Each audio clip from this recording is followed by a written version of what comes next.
नमस्ते बच्चों, मेरा नाम सीमा बानो। मैं श्री मल्लिकार्जुन स्वामी हाई स्कूल में हिंदी शिक्षिका हूँ। बच्चों, आज हम 10वीं कक्षा के गद्य भाग महिला की साहस गाथा इस पाठ से संबंधित पिछले कक्षा में हम लोगों ने इसके बारे में कुछ जानकारी प्राप्त कर चुके हैं। आज हम इसी पाठ से संबंधित और भी कुछ जानकारी हासिल करेंगे। इस पाठ के बारे में जानने से पहले हम लोग यहाँ पर विजेंद्र पाल यानी कि बचेंद्र पाल के बारे में कुछ प्रमुख अंशों को देख लिया, उनके बारे में कुछ ही जानकारी हासिल कर चुके हैं। आज हम उसी प्रमुख अंशों को देखते हुए यानी कि उन प्रमुख अंशों का पुनर्मनन करते हुए अगली पड़ाव की ओर चलेंगे। ठीक है, तो पिछली कक्षा में हम लोगों ने देखा कि बचेंद्र पाल को भारत की एवरेस्ट पर चढ़ने वाली प्रथम महिला का गौरव प्राप्त है। बचेंद्र पाल का जन्म भारत के साधारण से परिवार में इनका जन्म हुआ।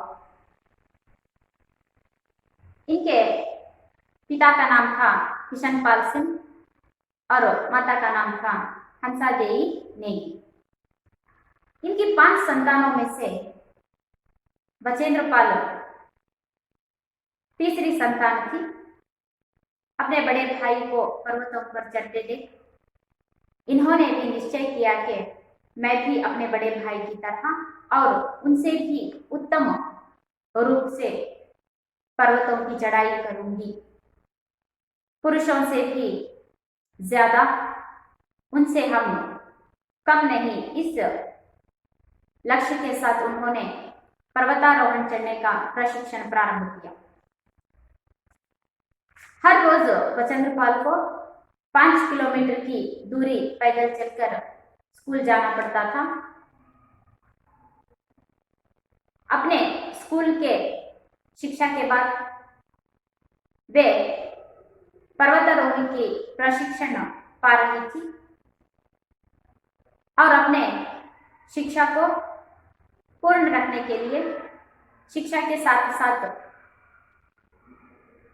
पर्वतारोहण के प्रशिक्षण को भी आगे बढ़ाते हुए इन्होंने अपनी पढ़ाई के जो भी खर्च था उन खर्च को इन्होंने सिलाई से अपनी शिक्षा प्रारंभ की। इस तरह इन्होंने संस्कृत में MA B.Ed की शिक्षा हासिल की। अपने शिक्षा के साथ साथ इन्होंने पर्वतारोहण पर चढ़ने का कार्य को भी प्रारंभ किया। इसी बीच इन्होंने कालानाग पर्वत की चढ़ाई की और 1982 में गंगोत्री ग्लेशियर और रुडगेरो पर्वत की चढ़ाई की।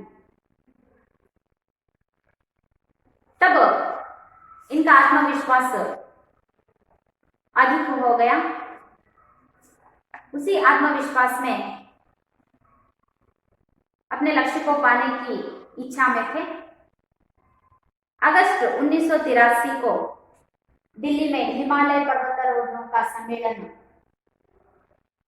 आरंभ हुआ। वहां पर तेनजिंग नोर्गे और जुंगे ताबी तेनजिंग नोर्गे एवरेस्ट पर चढ़ने वाले प्रथम पुरुष, जुंगे ताबी एवरेस्ट पर चढ़ने वाली प्रथम महिला, इन दोनों की मुलाकात बचेंद्र पाल को हुई। जब इन दोनों से उनकी मुलाकात हुई तो इन दोनों की मुलाकात की प्रेरणा से इन्होंने तय किया कि मैं भी एक दिन एवरेस्ट पर चढ़ूंगी। उसी आत्मविश्वास के साथ इन्होंने 23 मई 1984 को एवरेस्ट पर चढ़कर भारत का झंडा फहराया। उस समय इनके साथ अंगदोर जी भी थे। यहाँ पर बचेंद्र पाल जी ने उन्होंने ही लिखे हुए एक किताब में इस तरह बता रहे हैं कि मैं किस तरह एवरेस्ट की चढ़ाई की, मैंने किस तरह एवरेस्ट की चढ़ाई की। अपने अनुभवों को यहाँ पर बांटते हुए कह रहे हैं कि कर्नल खुल्लर ने साउथ कोल की चढ़ाई के लिए 3 शिखर दलों को 2 समूहों में बांट दिया था। मैं उस दिन यानी कि एवरेस्ट पर चढ़ने के दिन सुबह 4 बजे उठी, बर्फ को पिघलाया, चाय पी, चाय के साथ कुछ बिस्किट और चॉकलेट का हल्का सा नाश्ता करते हुए मैंने अपने तंबू से ठीक 5:30 बजे मैंने बाहर निकला। तभी अंगदोर जी ने मुझे पूछा, क्या आप मेरे साथ चलना चाहोगी? तो मैंने अंगदोर जी के ऊपर मुझे पूरा विश्वास था और अपने आप के कार्य क्षमता और चढ़ाई में मुझे पूरा का पूरा विश्वास था। उसी विश्वास के साथ मैंने अंगदोर जी के साथ चढ़ाई करने के लिए तैयार हुई। हम लोगों ने ठीक 6:20 पर चढ़ाई प्रारंभ की और साउथ पोल से निकलकर हमें पूरे 6:20 हो गए। वहां पर हल्की सी हवा चल रही थी और अधिक ठंड थी। हमने बिना रस्सी का सहारा लिए बिना ही हम लोगों ने चढ़ाई प्रारंभ की। चढ़ते चढ़ते यानी कि अंगदोर जी बहुत ही सरलता से निश्चित गति से वे चढ़ रहे थे। मैं भी उन्हीं के बीच उनकी तरह ही चढ़ रही थी। आगे चलकर बर्फ की चट्टानें इतनी सख्त और बुरबुरी थी कि मानो शीशे की चादर बिछी हो, इतनी सख्त हो रही थी। थोड़ा चलना मुश्किल हो रहा था। हम लोगों ने चढ़ाई के लिए फावड़े का इस्तेमाल करना पड़ा। बच्चों, हम लोगों ने पिछली कक्षा में यहाँ तक ही देखा था।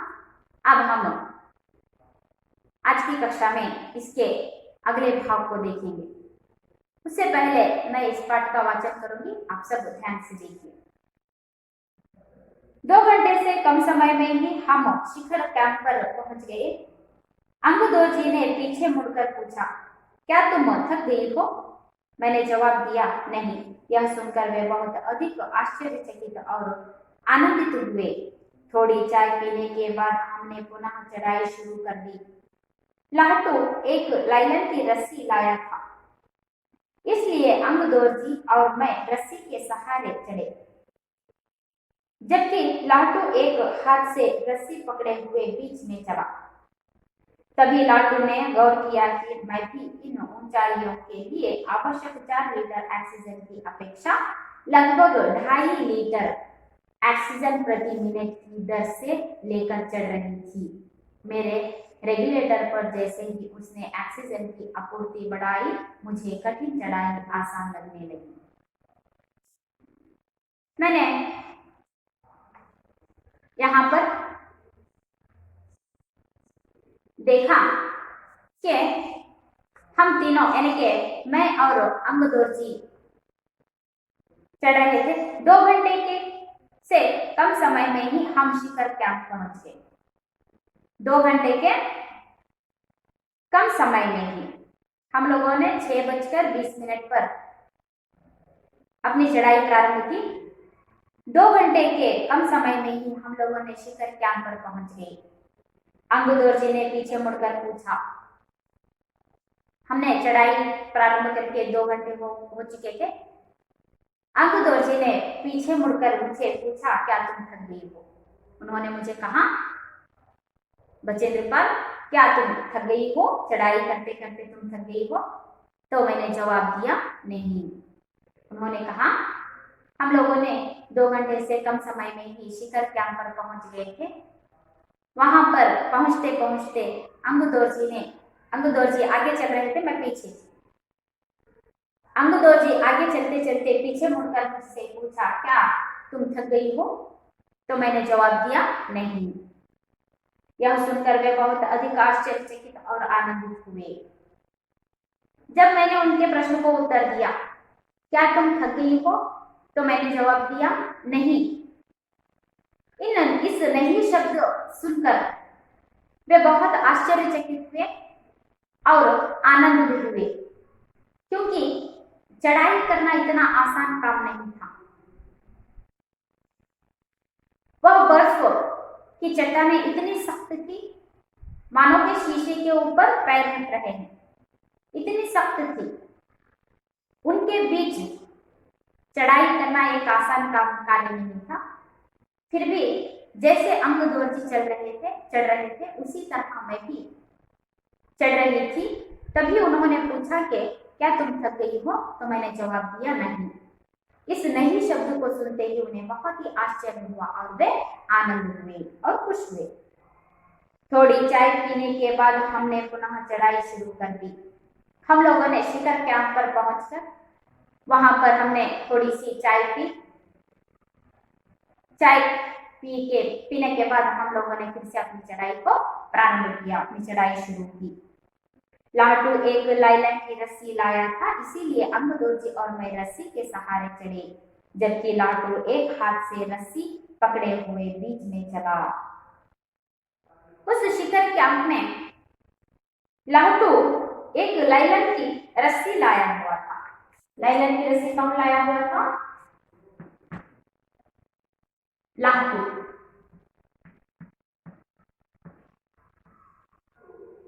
लाटू एक लाइलन की रस्सी लाया हुआ था।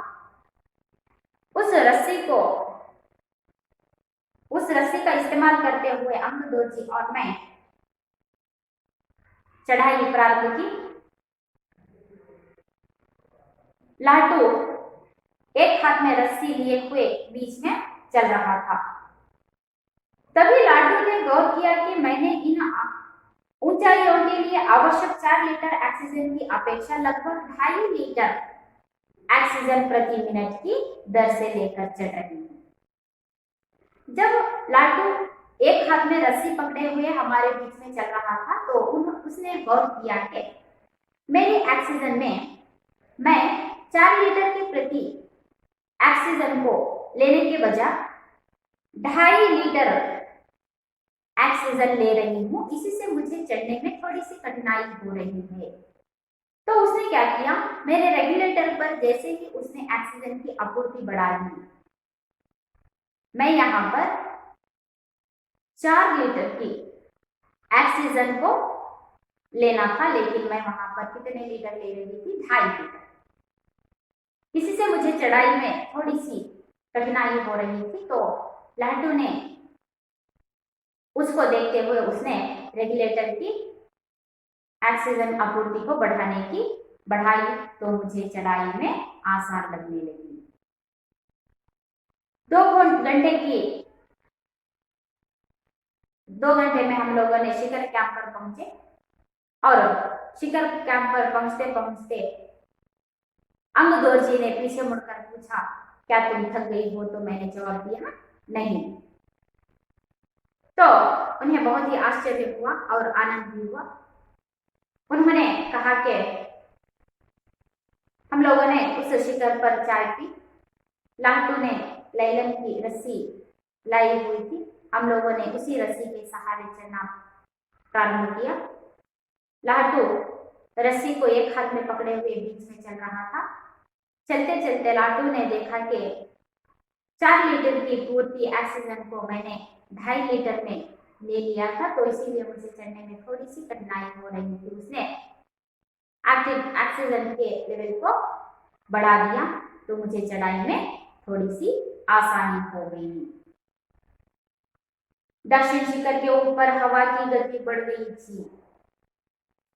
दक्षिण शिखर के ऊपर चढ़ते चढ़ते दक्षिण शिखर के ऊपर हवा की गति बहुत बढ़ गई।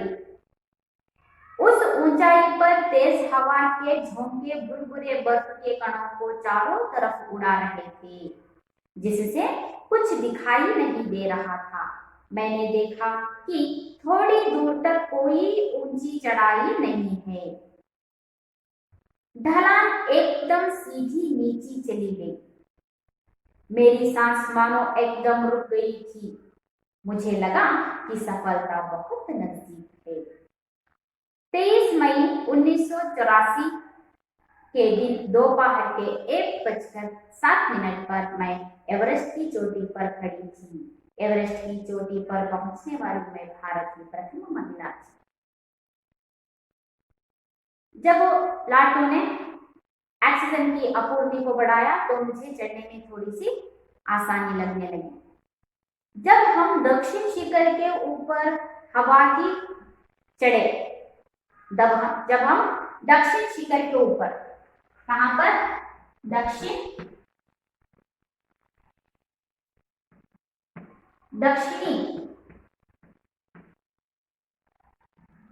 शिखर, जब हम लोग दक्षिणी शिखर के ऊपर चढ़ने लगे तो वहां पर इतनी तेज हवा चल रही थी कि ऊपर ऊंचाई पर तेज हवा के झोंके भुरभुरे उस बर्फ के कणों को चारों ओर उड़ा रहे थे। जहां पर दक्षिण शिखर पर जोर से हवा बह रही थी, जोर से हवा आ रही थी, उस हवा से बर्फ के जितने भी कण होते हैं, भुरभुरे कण, वो उस हवा में चारों ओर उड़ रहे थे।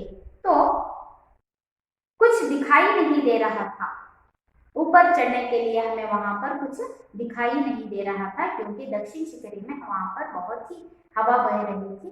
उस हवा से बर्फ के कण चारों ओर उड़ रहे थे। इस बर्फ के कणों के कारण हमें वहां पर आगे कुछ दिखाई नहीं दे रहा था। मैंने देखा कि एकदम सीधी नीची चली आ गई। ढलान एकदम सीधे से नीचे आ गई तो मैंने मानो मुझे एकदम मेरी सांस रुक गई। मुझे लगा कि मेरी मंजिल नजदीक है। जब वहां पर दक्षिण की शिखर पर चढ़ते समय हवा इतनी आने लगी कि उस हवा से भुरभुरे वाले बर्फ के कण उड़ने लगे, तो मुझे कुछ दिखाई नहीं दे रहा था और एक ढलान एकदम से गिर गई। मुझे लगा कि मेरी मंजिल नजदीक आ गई है। तो इसी बीच 23 मई 1984 के दिन 1:07 पर मैं एवरेस्ट की चोटी पर खड़ी हो गई। इसी चट्टानों के साथ मैंने आत्मविश्वास के साथ आगे बढ़ा। 23 मई 1984 को ठीक 1:07 पर मैं एवरेस्ट की चोटी पर खड़ी थी। कितने बजे? 1:07।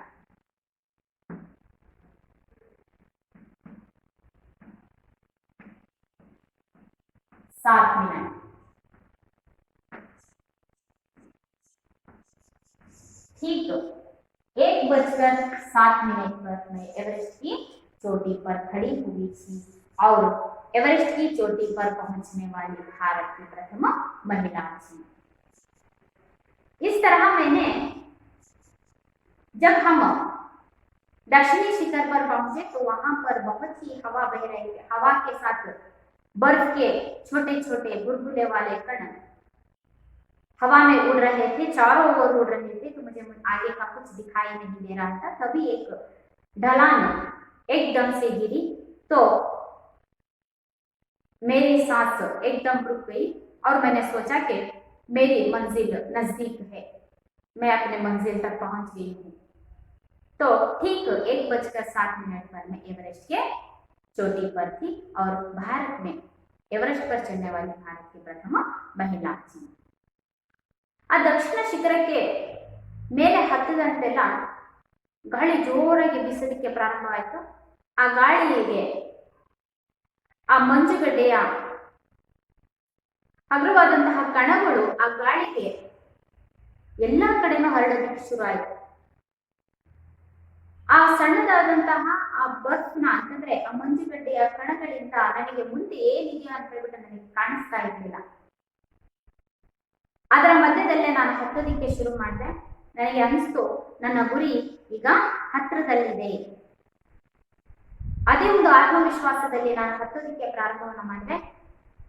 ಅಂತೆಯೇ 23 ಮೇ 1954ರಲ್ಲಿ ठीक 1:07 पर 1:07 ಸರಿಯಾಗಿ ನಾನು ಎವರೆಸ್ಟಿನ ಒಂದು ಶಿಖರದ ಮೇಲೆ ನಿಂತಿದ್ದೆ. ಎಷ್ಟು ಗಂಟೆಗೆ? 1:07 ನಾನು ಎಲ್ಲಿದ್ದೆ? ಎವರೆಸ್ಟಿನ ಒಂದು ಶಿಖರದ ಮೇಲೆ ನಾನು ಇದ್ದೆ. ಅಷ್ಟೇ ಅಲ್ಲ, ಎವರೆಸ್ಟ್ ಅನ್ನು ಹತ್ತಿದಂತಹ ಭಾರತದ ಪ್ರಥಮ ಮಹಿಳೆ ಕೂಡ ನಾನಾಗಿದ್ದೆ ಅನ್ನುವಂತಹದ್ದನ್ನ ನಾನು ಹೆಮ್ಮೆಯಿಂದ ಹೇಳ್ಕೊಳ್ತೇನೆ ಅಂತ ಹೇಳಿ ಇಲ್ಲಿ ತನ್ನದಾದಂತಹ अनुभवವನ್ನ ಇಲ್ಲಿ बचेंद्र पाल ಅವರು ಹೇಳ್ಕೊಳ್ತಾರೆ. तो आगे देखिए, जब वे एवरेस्ट की चोटी पर पहुंचे तो उन्होंने क्या किया? एवरेस्ट की चोटी पर इतनी जगह नहीं थी कि 2 व्यक्ति साथ साथ खड़े हो सके। मेरे साथ मेरे नेता अंगदोरजी भी थे, लेकिन जब मैं एवरेस्ट के चोटी पर पहुंची तो वहां पर इतनी जगह नहीं थी कि 2 व्यक्ति एक साथ खड़ सके। चारों तरफ हजारों मीटर लंबी सीधी ढलान को देखते हुए हमारे सामने मुख्य प्रश्न सुरक्षा का था। सीधे ढलाने खड़े हुए थे, यानी कि बर्फ के सीधे ढलाने थे, तो उन सीधे ढलानों में 2 व्यक्ति खड़े हो सके इतनी सुरक्षा वहां पर नहीं थी। यहाँ पर हम लोगों का प्रश्न था कि सुरक्षा पहला, इसीलिए हमने फावड़े से पहले बर्फ की खुदाई कर अपने आप को सुरक्षित रूप से स्थिर किया। जब मैं वहां पर एवरेस्ट की उस चोटी पर जाकर खड़ी हो गई तो वहां पर 2 लोग खड़े हो इतनी जगह नहीं थी, क्योंकि वहां पर सीधे ढलान थे। इसीलिए हम लोगों ने पहले फावड़े से खड़े होने की सुरक्षा की व्यवस्था कर ली। इसके बाद मैं अपने घुटनों के बल बैठी, बर्फ पर अपने माथे को लगाकर मैंने सागर माथे के ताज को चुंबन किया। बिना उठे ही मैंने अपने थैले से हनुमान चालीसा और दुर्गा माँ का चित्र निकाला। मैंने इन्हें अपने साथ लाए लाल कपड़े में लपेटा और छोटी सी पूजा करके इनको बर्फ में दबा दिया। उठकर मैं अपने रज्जू नेता अंगदोरजी के प्रति आदर भाव से झुकी। उन्होंने मुझे गले लगाया। कुछ देर बाद सोनम पुलजर पहुंचे और उन्होंने फोटो लिए।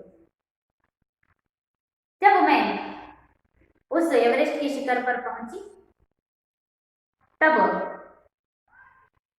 वहां पर 2 आदमी खड़े हो सके इतनी जगह नहीं थी, इतनी सुरक्षा वहां नहीं थी। इसीलिए हम लोगों ने फावड़े से खड़े होने की सुरक्षित स्थिति को हम लोगों ने वहां पर बना लिया। फिर मैंने वहां पर जाकर अपने घुटनों के बले बैठ गई। वहां पर बचेंद्र पाल अपने घुटने के बले बैठी, बर्फ पर अपने माथे को लगाकर सागर माते को चुम लिया। मैंने क्या किया? उस बर्फ के ऊपर घुटनों तले बैठ गई और सागर माते को चुंबन किया। बिना उठे ही जहां पर मैं बैठी थी वहीं बैठे हुए मैंने अपने थैले से हनुमान चालीसा, मैंने अपने बैग से हनुमान चालीसा और दुर्गा माँ का चित्र निकाला। क्या क्या निकाला उन्होंने? हनुमान चालीसा और हनुमान चालीसा और दुर्गा माँ का चित्र निकाला। मैंने वहां पर घुटनों के बल बैठ गई और सागर माते को चुंबन किया और अपने बैग से हनुमान चालीसा और दुर्गा माँ का चित्र निकाला। मैंने इन्हें अपने साथ लाल कपड़े में लपेट और छोटी सी पूजा करके इनको बर्फ में दबा दिया। उठकर मैंने अपने रज्जू नेता अंगदोर्जी के प्रति आदर भाव से झुकी। उन्होंने मुझे गले लगाया। कुछ देर बाद सोनम फुलझर पहुंचे और उन्होंने फोटो लिया। मैंने अपने बैग से हनुमान चालीसा और दुर्गा माँ का फोटो निकाला। उनकी छोटी सी पूजा कर मैंने बर्फ में उन दोनों को दबा दिया, उन दोनों चित्रों को दबा दिया और अपने नेता अंगदोर्जी की ओर मुड़कर मैंने झुककर प्रणाम किया। उन्होंने मुझे गले लगा दिया। उसी समय वहां पर फुलझर पहुंचे। सोनम फुलझर, सोनम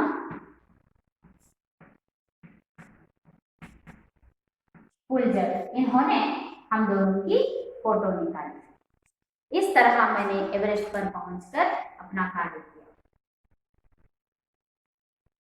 ನಾನು ಆ ಎವರೆಸ್ಟ್ ನ ಹತ್ತಿದ ತಕ್ಷಣ ಆ ಎವರೆಸ್ಟ್ ನ ಮೇಲೆ ಇಬ್ಬರು ವ್ಯಕ್ತಿಗಳು ನಿಲ್ಲುವಷ್ಟು ಜಾಗ ಇರಲಿಲ್ಲ, ಅಷ್ಟೊಂದು ಸುರಕ್ಷಿತವಾಗಿರಲಿಲ್ಲ.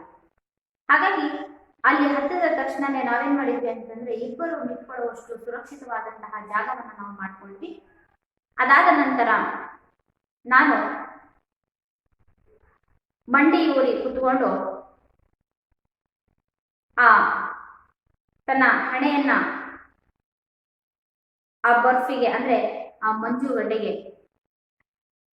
ಬಾಗಿಸಿ ನಮಸ್ಕಾರವನ್ನು ಮಾಡಿದೆ. ಮತ್ತೆ ನನ್ನ ಬ್ಯಾಗಿನಲ್ಲಿ ಇದ್ದಂತಹ ಹನುಮಾನ್ ಚಾಲೀಸ ಮತ್ತೆ ದುರ್ಗಾ ಮಾತೆಯ ಫೋಟೋವನ್ನು ತೆಗೆದು ಸಣ್ಣದಾದಂತಹ ಪೂಜೆಯನ್ನ ಮಾಡಿ ಮತ್ತೆ ನಾನು ಆ ಒಂದು ಮಂಜುಗಡ್ಡೆಯಲ್ಲಿ ಆ ಎರಡು ಚಿತ್ರಗಳನ್ನ ಅಂತಂದ್ರೆ ಅದರಲ್ಲೇ ನಾನು ಇಟ್ಟೆ. ಅದಾದ ನಂತರ ನಾನು ನನ್ನ ನಾಯಕನಾದಂತಹ ಅಂಗದೋರ್ಜಿ ಅವರಿಗೆ ಪ್ರಣಾಮನ ಮಾಡಿದೆ. ಅವರು ನನಗೆ ಆನಂದಿಸಿದ್ರು, ಅಂದ್ರೆ ಸಂತೋಷದಿಂದ ನನ್ನನ್ನು ಆನಂದಿಸಿದ್ರು. ಅಲ್ಲಿ ಸೋನಮ್ ಫುಲ್झर ಅನ್ನುವಂಥವ್ರು ನಮ್ಮ ಒಂದು ಫೋಟೋವನ್ನು ಅವರು ತೆಗೆದ್ರು. इस तरह मैंने वहां पर जाते ही पहले छोटी सी पूजा की और प्रणाम किया। अपने नेता अंगदोर्जी को प्रणाम किया। उन्होंने मुझे गले लगा लिया। इस समय तक लाटू ने हमारे नेता को एवरेस्ट पर पहुंचने की सूचना दे दी थी। जब मैं वहां पर यानी कि एवरेस्ट पर पहुंची तो हम दोनों की एवरेस्ट पर पहुंचने की सूचना को लाटू ने किसे पहुंचा दिया था? कर्नल खुल्लर, हमारे नेता कौन थे? कर्नल खुल्लर थे। अपने नेता कर्नल खुल्लर तक लाटू ने एवरेस्ट पर पहुंचने की सूचना को यानी कि खबर सूचना दे दी थी। तब मेरे हाथ में वाकी टाकी दिया गया। तभी मुझे मेरे हाथ में एक वाकी टाकी दिया गया। कर्नल खुल्लर ने मुझे बधाई दी और बोले, देश को तुम पर गर्व है। हम लोगों ने एवरेस्ट की चढ़ाई की, इस खबर को लाटू ने हमारे नेता कर्नल खुल्लर तक पहुंचा दी थी। तो उस समय मुझे एक वाकी टाकी हाथ में दिया गया। उस पर कर्नल खुल्लर ने मुझे बात करते हुए बधाई दी और कहा कि देश को तुम पर नाज है, तुम पर गर्व है। हमने शिखर पर 43 मिनट व्यतीत किए और अपनी वापसी यात्रा। हम लोगों ने वहां पर 43 मिनट रुके। कहां पर? एवरेस्ट की शिखर पर हम लोग वहां पर 43 मिनट रुके और वहां से हमने फिर से पर्वत से उतरने की तैयारी की। 1:55 पर आरंभ की। हम लोगों ने ठीक 1:07 पर एवरेस्ट पहुंचे। वहां पर हम लोगों ने 43 मिनट गवाए, यानी कि वहां पर हम लोगों ने वहां पर रुका कितने मिनट, 43 मिनट। और ठीक 1:55 में हम लोगों ने वापसी प्रारंभ की। ठीक 1:60 पर हम लोग एवरेस्ट पर पहुंचे और 1:55 में हम लोगों ने वहां से वापसी आरंभ की। अंगू दोरजी और मैं साउथ पोल पर 5:30 बजे तक पहुंच गए। अंगू दोरजी और मैं ठीक 5:30 तक हम लोग साउथ पोल पर पहुंच गए। सबने साउथ पोल से शिखर तक और वापस साउथ पोल तक की यात्रा चोटी पर रुकने सहित पूरे 10 घंटे 40 मिनट के अंदर पूरी करने पर बधाई दी। हम लोगों ने ठीक 5:30 बजे अपने साउथ पोल को वापस आ गए। चढ़ाई से वापसी आने तक हम लोगों ने ठीक 10 घंटे 40 मिनट लिए हुए थे। इतने कम समय में हम लोगों ने एवरेस्ट की चढ़ाई की। इस बात के लिए हमें वहां पर सब लोग बधाई देने लगे। मैं जब तंबू में घुस रही थी, मैंने मेजर कुमार को कर्नल फुल्लर से वायरलेस पर बात करते सुना। आप विश्वास करें या ना करें श्रीमान, विजेंद्र पाल केवल 3 घंटे में ही वापसी आ गई है और वह उतनी ही चुस्त दिख रही है जितनी वह आज सुबह चढ़ाई शुरू करने से पहले थी। हम लोगों ने यहाँ पर 10 घंटे 40 मिनट में जाने और वापस आने के लिए लिया हुआ वक्त था, समय था। इतने कम समय में मैं और मेरे नेता अंगू दोरजी एवरेस्ट की चढ़ाई करके उतरे हैं। इस बात के लिए हमें वहां पर सब लोग बधाई दे रहे थे। और मैं जब अपने तंबू में अंदर जा रही थी तो मैंने सुना कि मेजर कुमार कर्नल फुल्लर से कह रहे हैं कि आप विश्वास करें या ना करें श्रीमान, विजेंद्र पाल पूरे केवल 3 घंटे में ही वापसी आ गई है। वह उतनी ही चुस्त दिखाई दे रही है जितनी वह आज सुबह चढ़ाई करने में थी। यहाँ पर मेजर कुमार ने कर्नल फुल्लर से बधाई दे रहे हैं कि मेरी प्रशंसा कर रहे हैं कि आप विश्वास करें या ना करें श्रीमान, बचेंद्र पाल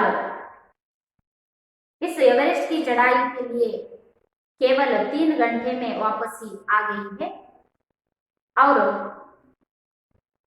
वे इतनी चुस्त दिखाई दे रही है जो सुबह चढ़ाई करते समय वो दिखाई दे रही थी, उतनी ही चुस्त दिखाई दे रही है। ऐसा मेजर कुमार ने कर्नल फुल्लर से बता रहे थे, यह मैंने सुना। ನಾವು ಎವರೆಸ್ಟ್ ಅನ್ನು ಹತ್ತಿದಂತಹ ವಿಷಯವನ್ನ ಲಾಟು ಏನ್ ಮಾಡ್ತಾನೆ ಅಂತಂದ್ರೆ ನಮ್ಮ ನಾಯಕನಾದಂತಹ ಕರ್ನಲ್ ಫುಲ್ಲರ್ ಅವರಿಗೆ ಈ ವಿಷಯವನ್ನ ತಲುಪಿಸ್ತಾನೆ. ಆವಾಗ ನನ್ನ ಕೈಯಲ್ಲಿ ಒಂದು ವಾಕಿ ಟಾಕಿಯನ್ನು ಕೊಡಲಾಗುತ್ತೆ. ಅಲ್ಲಿ ನಾನು ಕರ್ನಲ್ ಫುಲ್ಲರ್ ಅವರು ನನಗೆ ಶಬಾಷ್ಗಿರಿಯನ್ನು ಹೇಳ್ತಾ ಇರುವಂತಹದ್ದು. ಅವ್ರು ಹೇಳಿದ್ರು, ದೇಶಕ್ಕೂ ತುಮ್ ಪರ್ ಗರ್ವ ಹೇ, ನಿನ್ ಮೇಲೆ ದೇಶಕ್ಕೆ ಬಹಳಷ್ಟು ಅಭಿಮಾನ ಇದೆ, ಒಳ್ಳೆಯ ಕೆಲಸವನ್ನ ನೀನು ಮಾಡಿದ್ಯಾ ಅಂತ ಹೇಳಿ ಹೇಳಿದ್ರು. ನಾವು ಆ ಎವರೆಸ್ಟಿನಲ್ಲಿ 43 ನಿಮಿಷಗಳ ಕಾಲ ಅಲ್ಲಿ, ಅಂದ್ರೆ 43 ನಿಮಿಷ ಅಲ್ಲಿ ನಾವು ಕಳೆದ್ವಿ, ಇಲ್ಲಿ ಎವರೆಸ್ಟ್ ಅಲ್ಲಿ. ಅದಾದ ನಂತರ ನಾವು 1 ಗಂಟೆ 55 ನಿಮಿಷಕ್ಕೆ ನಾವು ಅಲ್ಲಿಂದ ಮತ್ತೆ ಸೌತ್ ಪೋಲಿಗೆ ಮರಳುವಂತೆ ನಾವು ಅಲ್ಲಿಂದ 1 ಗಂಟೆ 55 ನಿಮಿಷಕ್ಕೆ ನಾವು ಅಲ್ಲಿಂದ ಹೊರಟ್ವಿ. ನಾವು ಹೋಗಿ ಎವರೆಸ್ಟ್ಗೆ ತಲುಪಿದ್ದೆಷ್ಟು 1 ಗಂಟೆ 7 ನಿಮಿಷಕ್ಕೆ ನಾವು ಎವರೆಸ್ಟಿನ ಶಿಖರದ ಮೇಲಿದ್ದೆ. ಅಲ್ಲಿ ನಾನು 43 ನಿಮಿಷಗಳ ಕಾಲ ವ್ಯಯವನ್ನ ಮಾಡಿದೆ. ಅಂದ್ರೆ ಅಲ್ಲಿ 43 ನಿಮಿಷಗಳ ಕಾಲ ನಾನು ನಿಂತು ಕರೆಕ್ಟ್ ಆಗಿ 1 ಗಂಟೆ 55 ನಿಮಿಷಕ್ಕೆ ನಾವು ಅಲ್ಲಿಂದ ಮರಳಿದ್ವಿ. ನಾವು ಹೋಗಿ ಮತ್ತು ಬಂದಂತಹ ಸಮಯ ಎಷ್ಟಪ್ಪ ಅಂತಂದ್ರೆ 10 ಗಂಟೆ 40 ನಿಮಿಷದಲ್ಲಿ ನಾವು ಹತ್ತಿ ಮತ್ತೆ ಇಳಿದಂತಹ ಸಮಯ. ಇಲ್ಲಿ ಇಷ್ಟೊಂದು ಸಮಯವನ್ನು ಕಳೆದಂತಹ ನಾವು ಸೌತ್ ಶಿಖರಕ್ಕೆ ಬಂದ ನಂತರ ಅಲ್ಲಿ ಇದ್ದಂತಹ ಜನ ನಮ್ಮನ್ನ ಹೊಗಳ್ತಾ ಇದ್ರು. ನಾನು ನನ್ನ ಒಂದು ಟೆಂಟ್ ಒಳಗೆ ಹೋಗುವಂತಹ ಸಂದರ್ಭದಲ್ಲಿ ಮೇಜರ್ ಕುಮಾರ್ ಅವರು ಕರ್ನಲ್ ಕುಲ್ಲರ್ ಅವರ ಹತ್ರ ಮಾತಾಡ್ತಾ ಇದ್ದೆ. ಏನಪ್ಪಾ ಅಂತಂದ್ರೆ, ನೀವು ನಂಬ್ತಿರೋ ಇಲ್ವೋ ಗೊತ್ತಿಲ್ಲ, ಬಚೇಂದ್ರ ಪಾಲ್ ಅವರು ಆ ಒಂದು ಎವರೆಸ್ಟ್ ಶಿಖರದಿಂದ ಇಳಿಯೋದಕ್ಕೆ ತಗೊಂಡಂತಹ ಸಮಯ ಕೇವಲ 3 ಗಂಟೆ. ಆ 3 ಗಂಟೆಯಲ್ಲಿ ಅವರು ಆ ಶಿಖರವನ್ನ ಇಳಿದು, ಆಮೇಲೆ ಅವರು ಎಷ್ಟು ಲವಲವಿಕೆಯಿಂದ ಇದ್ರು ಅಂತಂದ್ರೆ, ಯಾವ ಹತ್ತುವಂತಹ ಸಮಯದಲ್ಲಿ ಎಷ್ಟು ಲವಲವಿಕೆಯಿಂದ ಇದ್ರು ಅಷ್ಟೇ ಒಂದು ಉತ್ಸಾಹದಲ್ಲಿ ಹುಮ್ಮಸ್ಸಿನಲ್ಲಿ ಅವ್ರು ಬಂದದ್ದನ್ನ ನಾನು ನೋಡಿದೆ ಅಂತ ಹೇಳ್ಬಿಟ್ಟು ಮೇಜರ್ ಕುಮಾರ್ ಅವರು कर्नल कुल्लर ಅವರಿಗೆ ಹೇಳಿದ್ದನ್ನ ನಾನು ಕೇಳಿದೆ. मुझे पर्वतारोहण में श्रेष्ठता के लिए भारतीय पर्वतारोहण संघ का प्रतिष्ठित स्वर्ण पदक तथा अन्य अनेक सम्मान और पुरस्कार प्रदान किए गए। पद्मश्री और प्रतिष्ठित अर्जुन पुरस्कार की घोषणा की गई। सबके आकर्षण और सम्मान का केंद्र होना मुझे बहुत अच्छा लगा। मुझे पर्वतारोहण श्रेष्ठता के लिए भारतीय पर्वतारोहण संघ का प्रतिष्ठित स्वर्ण पदक तथा अन्य अनेक सम्मान और पुरस्कार प्रदान किए गए। ನನಗೆ ಈ ಪರ್ಯಾವರಣ ಅಂದ್ರೆ ಪರ್ವತಾರೋಹಣ ಶ್ರೇಷ್ಠತೆಯ ಒಂದು ಭಾರತೀಯ ಪರ್ವತಾರೋಹಣ ಸಂಘದಿಂದ ನನಗೆ ಗೋಲ್ಡ್ ಮೆಡಲ್ ಅನ್ನ ಕೊಡಲಾಯಿತು, ಸ್ವರ್ಣ ಪದಕವನ್ನು ಕೊಡಲಾಯಿತು. ಅದರ ಜೊತೆಯಲ್ಲಿ ಬಹಳಷ್ಟು ಪುರಸ್ಕಾರವನ್ನು ಕೊಟ್ಟು ನನಗೆ ಗೌರವಿಸಲಾಯಿತು. ಅದಲ್ಲದೆ पद्मश्री और प्रतिष्ठित अर्जुन पुरस्कार की घोषणा की गई। इसके अलावा मुझे पद्मश्री और प्रतिष्ठित अर्जुन पुरस्कार, पद्मश्री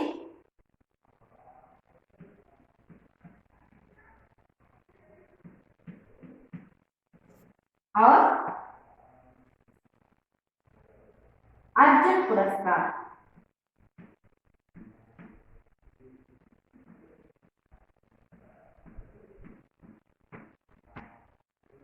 पुरस्कार से सम्मानित किया गया है और आकर्षण यानी कि सम्मान से मुझे बहुत अच्छा लगा। इस तरह विजेंद्र को एवरेस्ट पर पहुंचने वाली पहली भारतीय महिला होने का गौरव प्राप्त हुआ है। इस तरह इतनी कड़ी मेहनत से इन्होंने भारतीय महिला होने का गौरव प्राप्त हुआ है। विजेंद्र पाल द्वारा लिखित एवरेस्ट मेरी शिखर यात्रा पर आधारित है। बचेंद्र पाल द्वारा लिखित, बचेंद्र पाल जी ने लिखा हुआ एक पुस्तक है एवरेस्ट मेरी शिखर यात्रा। बचेंद्र पाल ने ही लिखी हुई एक पुस्तक है एवरेस्ट मेरी शिखर यात्रा। इनकी लिखी हुई एक पुस्तक है एवरेस्ट मेरी शिखर यात्रा।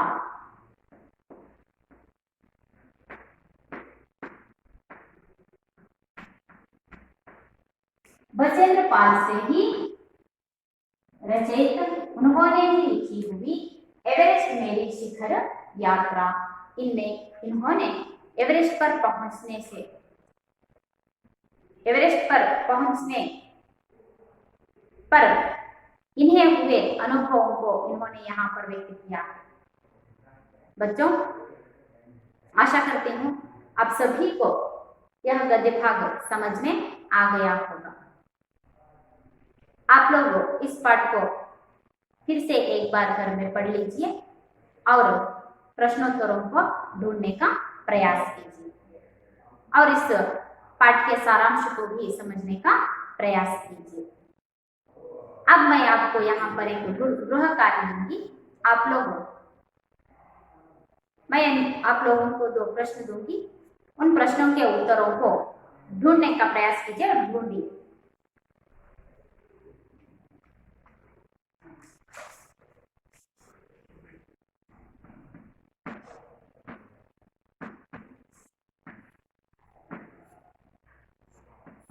पहला प्रश्न है, परिवार का परिचय दीजिए। विजेंद्र पाल के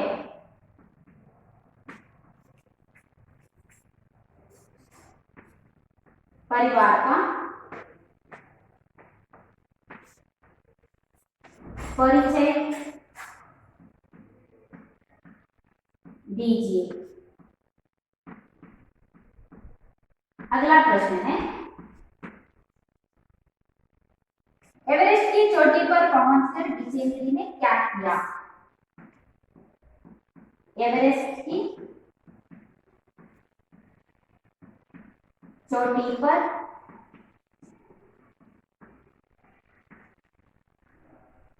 पहुंचकर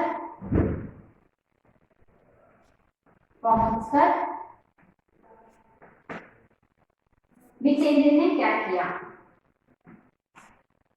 विजेंद्र ने क्या किया?